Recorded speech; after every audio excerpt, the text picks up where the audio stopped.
home to grand mountains, rivers, plains, coasts, and amazing people. South Asia is a rich and beautiful region composed of 8 countries.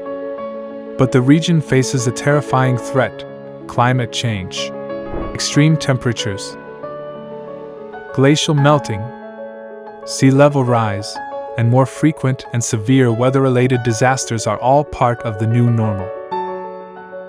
Worse, the last line of defense is under attack: the people protecting communities and environments, or our environmental and human rights defenders, are also increasingly threatened. Let's explain how our South Asian environmental defenders are doing, and why we need to support them. South Asia is already among the most vulnerable in the world to climate change.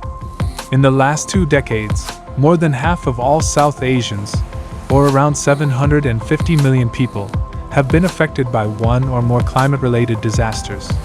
Climate change has harmed agricultural and irrigation systems, threatening food and water security.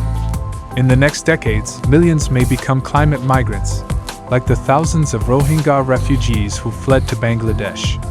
But state formations and businesses are still building so-called development projects that would weaken South Asia's capacity to deal with climate change. Projects such as the Tanaho hydropower project in Nepal or the Duchapachami coal block in India would irreversibly destroy and pollute the environment, all in the name of profit. Without being properly consulted, affected communities that are dependent on the surrounding lands and waters are being forced out of their own homes. In response, environmental human rights defenders, or EHRDs, are compelled to stand for their rights and welfare.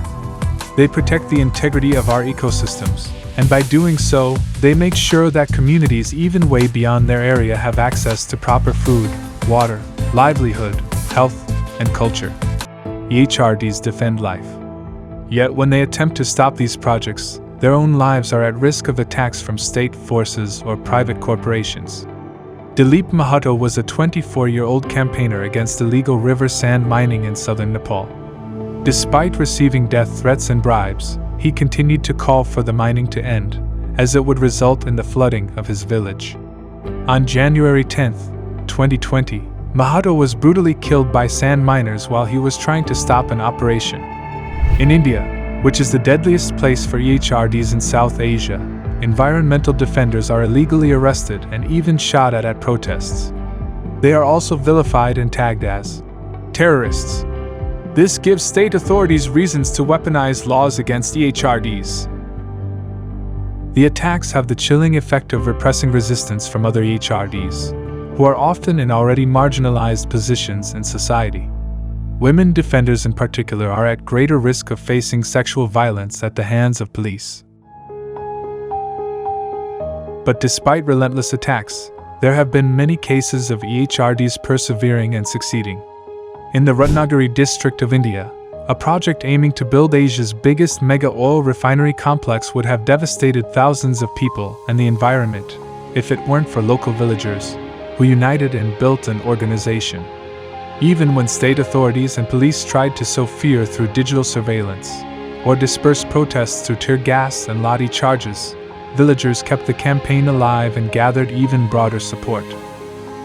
Indigenous communities in South Asia, including women, have also come together to resist projects that would eradicate their ancestral lands and ways of living.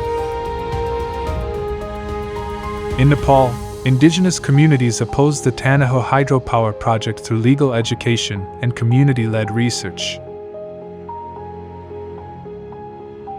In India, locals who were indigenous or part of lower castes peacefully protested against the Duchapachami coal block.